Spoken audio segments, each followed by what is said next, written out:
What is geoprocessing?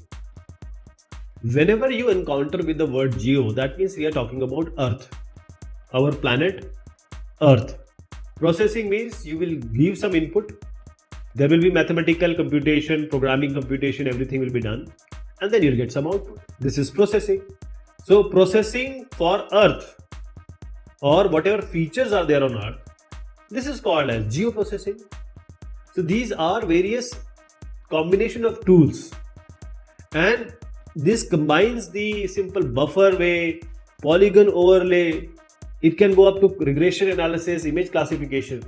So input data set, when we do geoprocessing, we get some output data set. For example, you have a data which is unprojected. It is not projected.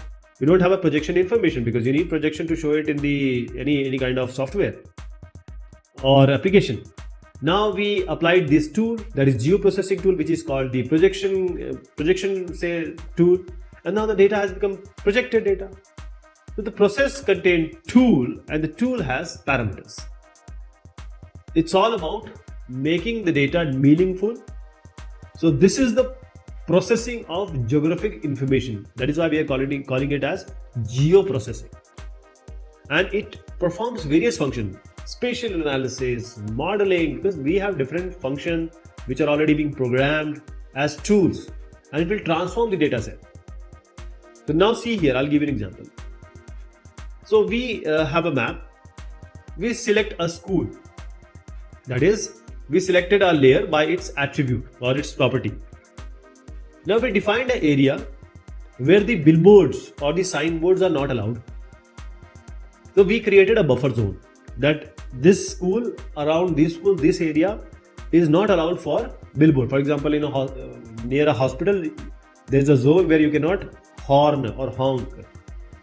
Okay, when we combine this buffer with this layer attribute, the output came. So we found the parcels or area which are affected by the new regulation, that these areas, these parcels are not, billboards are not allowed. So this is an intersection operation. So the buffering, intersection, selection of attribute, this is all geoprocessing. Finally, we got a result. So geoprocessing has various functions. This is not a one function, combination of functions. That is, two layers, two overlays can be combined to form the union of them, both of them. Intersection, which is common of them. Identity, that is, whichever identity you take, that will come.